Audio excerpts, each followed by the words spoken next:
yeah, British actually means man of the covenant, and Britannia means land of the covenant. So, mention about the Saxon and Anglo-Saxons. So the word Saxon actually means sons of Isaac. And if you remember, Isaac had two sons, Esau and Jacob. Now, the Saxons, who are described as brown, black and brown people, right? They were Jacob, right? The Anglo-Saxons, or angelic sons of Isaac, right, were the white-skinned people. Okay, so again, this is that process where these Edomites, oh, I won't call them any other names. I'll call them Edomites. These Edomites actually infiltrated Saxony, okay, and they started killing the men and raping the women, and they became the Anglo-Saxons. Okay, so I've got this book called "The Origin of the Anglo-Saxon Race." It tells you a lot about both groups of people. It talks about a lot of the surnames. Surnames are a relatively recent thing, and they were usually to describe a location, an occupation, some of the exploits, physical appearance of somebody, just to differentiate from other people with the same first name. So one of the common family of names from the Saxons was Brun, Brawn, Brown, Black, Blake, Black Man, Blacker Man, Brunswick, which actually means brown place. Yeah. So there's a lot of surnames that survive today that tell you where that family originally came from. Okay.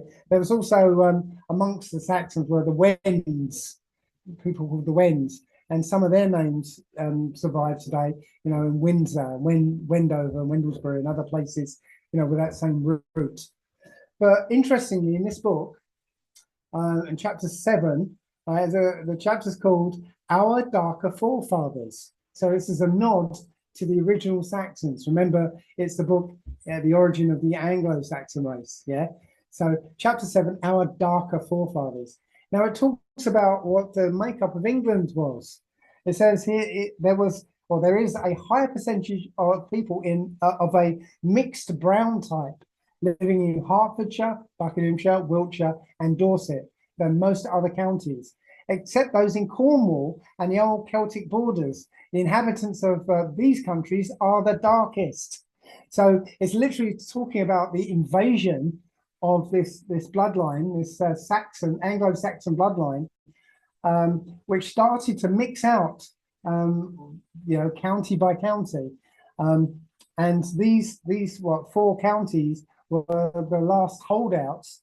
But it also says that the Celtic borders, so the borders of Wales and Cornwall, right, they resisted being mixed out longer than the rest. And it goes on later on to say, the counties of Hertford and Buckinghamshire have people as dark as Wales. So it must have been really dark then. Yeah, so now we come to King James, the sixth of Scotland and the first of England. Again, he was a descendant of the line of Judah, right, the true royalty. Right? He was the one who had the Old Testament, or the Bible, translated as faithful as he could, because he didn't actually do it himself. He got a whole bunch of scribes to do it, and they had their own agenda. And he sat on the throne of England, Ireland, Scotland, and would have been Wales as well, but they weren't counted as separate, and France. And he unified all of these kingdoms into a united kingdom. Yeah. And it's not really talking about the United Kingdom of Britain. It's talking about the United Kingdom of the Israelites, because the Welsh were Northern Kingdom. If you go back into the Old Testament, it tells after Solomon that the kingdom of the Israelites was split into two. The northern kingdom was called Israel, and the southern kingdom was called Judah. So with the Judites arriving in the UK, so the Judites arrived through the line of Zara, right? And you got some of the northern kingdom in Wales, right? When King James united the whole country, it was a reunification of Israel. And as I think, as was said earlier, the Union Jack. Union Jack is a reunification of Jacob. That's what it literally means. So I'll go back a second. Yeah. So this is a bogus painting of King James because, King James is obviously a black man, and this is this picture here is an engraving from one of the. Actually, I think it was from the 1611. Now you can't recolor an engraving, and you can see that this is a black man. Yeah, but obviously they repainted him as a white guy, and the reason for that again is this process of iconoclasm. Yeah, sort of whitening all the icons so that people don't know about the original people. And it was this man, Thomas Cromwell, who literally destroyed something in the region of 97% of all art, all manuscripts, all records, right? So that you wouldn't find anything that showed that the original Britons were black. Okay, so all the paintings that you see are post the destruction by Thomas Cromwell. Yeah, so as I said, here's King James as a younger man and as an older man. Okay, and you can see he's definitely a black guy. So yeah, Guy Fawkes was actually an agent of the Roman Catholic Church to assassinate James for daring to have the Bible translated. So this was the last king of the last black king of the UK. Okay, and this is Charles II. Now there are people who say that this isn't a painting of Charles II. They ascribe it to I think it's James the second or third, I can't remember, but they're saying it's James. But I'm looking at this engraving of Charles II and comparing it to what would be a younger version, and to me it looks like the same person. Okay, so this is I think this is a painting of Charles II, who was known as the Black Boy, and this is the whitenized version of Charles II, and you can see he's wearing the same armor and the same leopard skin wrap on him. So I'm saying that this is Charles II. So what happened to the black peoples of British Isles? I put here the dictionary definition of Negro, right? And maybe I should tell you what Negro means, actually. So it says, if you look at point 3, any person with some Negro ancestors, which equates to the 1 drop rule. 1 drop of Negro blood makes you a Negro, yeah? So what happens to the black people? Well, enter the English, right? So I found this map, and it's titled "The First Home of the English." So the English, contrary to popular belief, didn't always live here, right? They lived at the northernmost point of, at the time, Saxony, because they were essentially Anglo-Saxons, right? The angelic sons of Isaac, right? So here it says the Angles or English. So the English actually invaded Britain and literally started to take over and rename the place England rather than Britain. Yeah. Oh, hang on. I'm going to preface this. Sorry. With sorry, brother. We're gonna.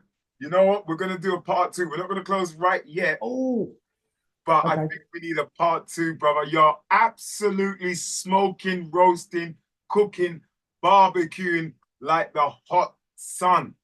And this is so important. So wow. important. Okay. Anglo, England, English, family. So, bro, I'm going to give another 10 minutes and we're going to close that. We're going to have to bring you on next week so you don't have to rush. Yeah. Okay. Go ahead, brother. All right. Yeah, a word about the English. Well, it's not English, it's Anglish. Okay. And what that actually means is angel-ish, right? The angel people, right? The fallen angel people. This is why the English language, the Anglish language, is being made the one world language. It's the language of the fallen angels. It's a wicked language. Essentially, you know, whenever you speak it, you're not saying what you think you're saying, right? But I'm digressing here. So I'm going to show again, as part of the subject of what happened to the black people, original black people of the UK. Right? I'm going to play this video. The trouble with Scotland is that it's full of Scots.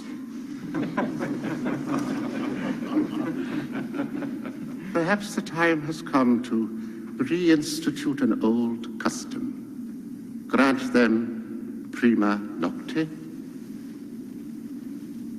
First night, when any common girl inhabiting their lands is married, our nobles shall have sexual rights to her on the night of her wedding.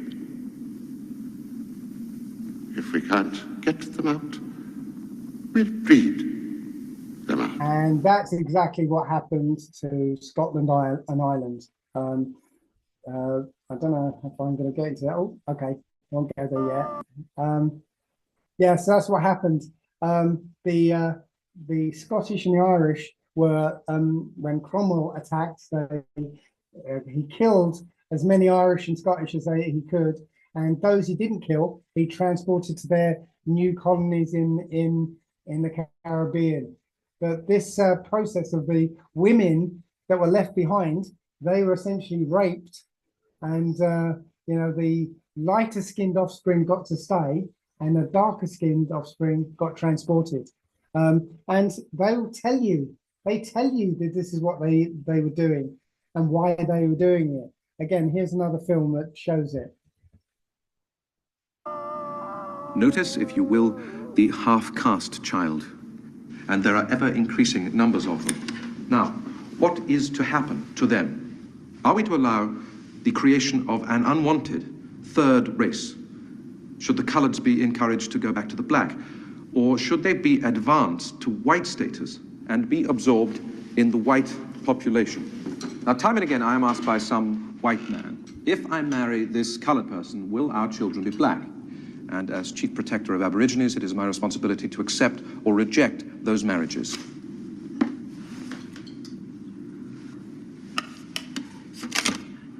Here is the answer. 3 generations.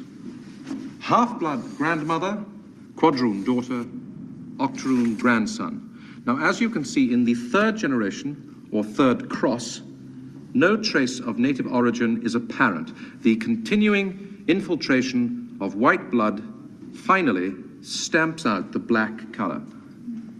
The Aboriginal has simply been bred right. So out. Obviously that was made to be talking about the you know, Australian native Australian people, but it works for everything that this bloodline does, or everywhere they go. It's the same modus operandi. So I think this is the book Sex and Race. I think it is. In it, I was reading, I just happened to be reading it one day about Samuel Johnson and his Negro servant, Frank Barber. And it says that, you know, he got married and he had a white wife and had children by her. And then somebody showed me this video, right? So let me play that.